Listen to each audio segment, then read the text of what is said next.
नमस्कार, मेरा नाम है डॉक्टर पुरु धवन और आज इस वीडियो में हम बात करने वाले हैं जीएफआर के बारे में।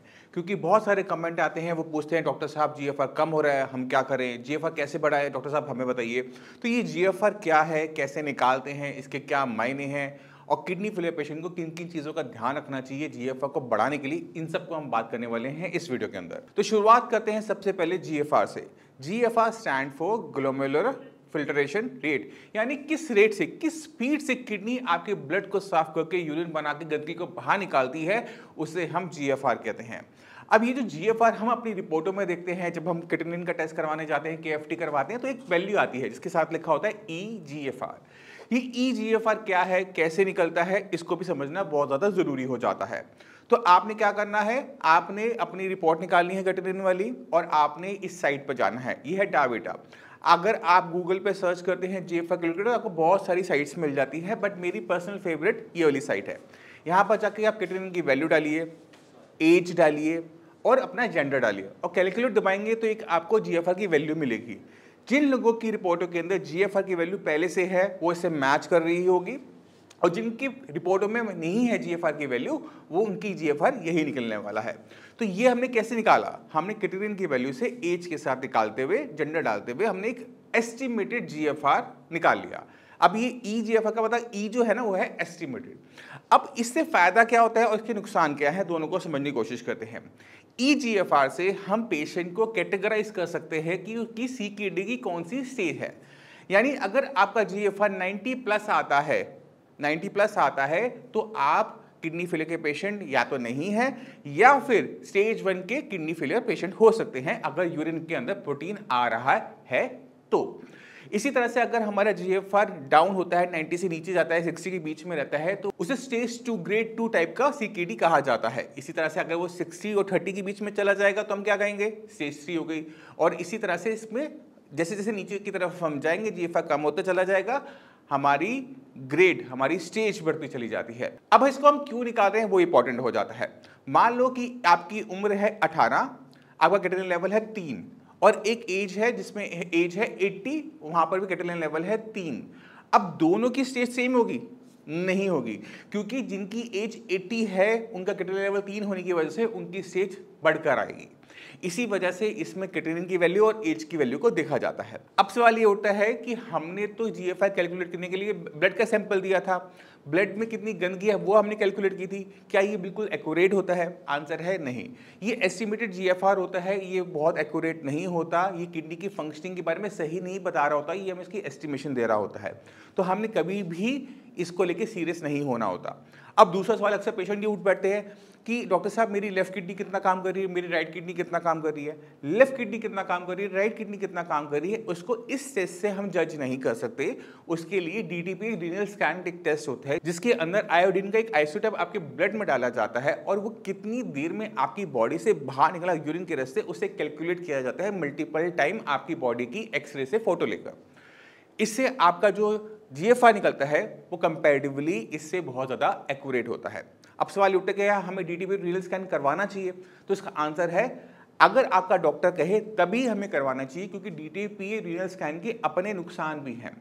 दो नुकसान है। पहला, हम आयोडीन का आइसोटोप यूज कर रहे होते हैं जो है नेफ्रोटॉक्सिक, यानी आपकी वो किडनी को एकदम खराब कर सकता है, आपकी सीकेडी एकेआई में कन्वर्ट हो सकता है, तो इसलिए इसे बहुत सोच समझ के करवाया जाता है, पहली चीज़। दूसरी चीज़, इसके लिए हमें बॉडी को कई बार एक्सरे से एक्सपोज देना पड़ता है, जो कि वैसे भी बॉडी के लिए हेल्दी नहीं होता। इसलिए जब तक डॉक्टर को ये ना लगे कि हमें डीटीपी रीनल स्कैन की जरूरत है, तब तक इस टेस्ट को एडवाइस नहीं किया जाता। अब चलते हैं सबसे main important part of video के ऊपर कि हम अपने जीएफआर को कैसे बढ़ाएं। तो अगर किसी ने भी अपना जीएफआर बढ़ाना है तो ध्यान देने वाली बात यह है कि हमें जीएफआर बढ़ाने के लिए अपना क्रिएटिनिन वैल्यू को डाउन करना पड़ेगा, और क्रिएटिनिन वैल्यू को डाउन करने के लिए हमें एक काम बहुत इंपॉर्टेंटली करना पड़ता है, वो है अपनी किडनी की फंक्शनिंग को बढ़ाना। तभी क्रिएटिनिन यूरिन के रास्ते बाहर ज्यादा जाएगा, रिपोर्ट में फर्क आना शुरू होगा, क्रिएटिनिन डाउन होगा और जीएफआर ऑटोमेटिक तरीके से कैलकुलेशंस में बढ़ना शुरू हो जाएगा। अब हम किडनी की फंक्शनिंग कैसे बढ़ा सकते हैं, ये बहुत इंपॉर्टेंट हो जाता है। किडनी की फंक्शनिंग बढ़ाने के लिए हमें किडनी के अंदर चलना पड़ेगा, किडनी को देख समझना पड़ेगा कि किडनी को नुकसान किस चीज़ ने और कैसे पहुंचाया। तो किडनी के केसेस के अंदर, सीकेडी के अंदर 80% जो केसेस होते हैं उनके अंदर पीछे जो कारण होता है या तो वो बीपी होता है या वो शुगर होता है। अब बीपी शुगर से जब किडनी खराब हो रही होती है तो दो टाइप के डैमेज अंदर और देखने को मिलते हैं। एक डैमेज वो होता है जहां पे किडनी के अंदर टिश्यू डेड हो चुका है, उसकी कोई चांस नहीं है रिवाइवल की। बट किडनी के अंदर कुछ हिस्सा ऐसा भी होता है जो इन्फ्लेम्ड होता है, जो बीमार होता है, जो अभी मरा नहीं है, परेशान जरूर चल रहा है, काम करना छोड़ दिया है बट जिंदा है। अब हम अपने बीमार किडनी के हिस्से पे काम करते हैं तो किस तरह से हमारा जीएफआर बढ़ता है उसको इन रिपोर्ट्स में आप देखो। तो आपने खुद देखा कि अगर जब हम किडनी पे काम करना शुरू करते हैं तो किडनी का बीमार हिस्सा काम पे वापस आना शुरू कर देता है, क्रिएटिनिन आपका डाउन होना शुरू हो जाता है, जीएफआर आपका बढ़ना शुरू हो जाता है। तो हमने क्या करना होता है सीकेडी पेशेंट के अंदर, उस बीमारी की जड़ को जाके पकड़ना होता है जिसकी वजह से किडनी खराब हो रही है। मान लो कि आपकी किडनी बीपी से खराब हो रही है तो बीपी को कंट्रोल करना जरूरी है। किडनी के पेशेंट सबसे बड़ी गलती क्या करते हैं, वो ये सोचते हैं कि मैं एक बीपी की मेडिसिन ले रहा हूं, मेरा काम वहां पे खत्म हो गया। हमने ध्यान ये रखना होता है कि अगर बीपी की मेडिसिन ले भी रही हो तो भी आपको डेली बेसिस पे अपना बीपी चेक करना होता है और मेक श्योर करना होता है कि बीपी आपका कंट्रोल में है। क्योंकि सबसे बड़ी गलती यही लोग करते हैं कि सालों साल दवाइयां खाते रहते हैं, वो भी बिना चेक किए, और बीपी बढ़ाता है थोड़ा सा बढ़ा हुआ और थोड़ा थोड़ा किडनी का नुकसान होता रहता है।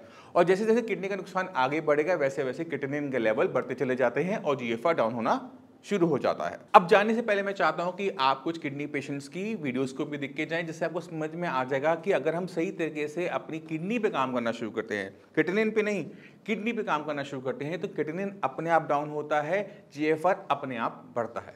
नमस्कार, मेरा नाम है डॉक्टर पुरुधमन और आज हमारे साथ एक पेशेंट है जिनका नाम है मकसूद अली। मकसूद अली जी, कहाँ रहते हो?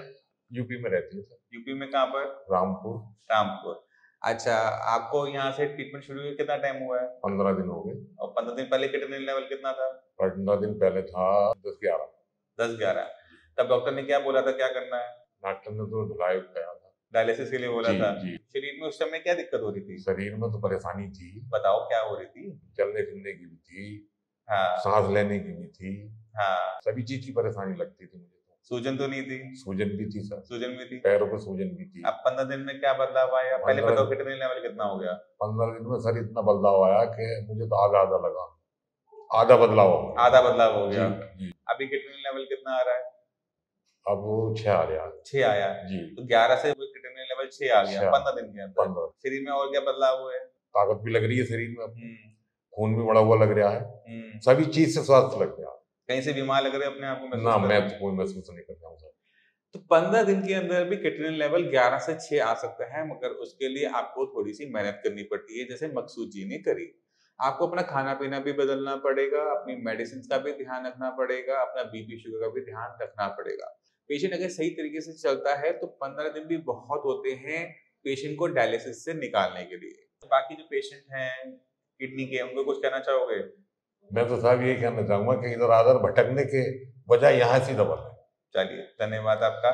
मैं उम्मीद करता हूँ इस वीडियो में आप काफी कुछ समझ गए, आपने पेशेंट से भी मिलिया। फिर भी कोई डाउट हो, मैं अवेलेबल हूँ, डॉक्टर की टीम अवेलेबल है, मिलते रहेंगे हम। ठीक है, चलिए, ठीक है सर।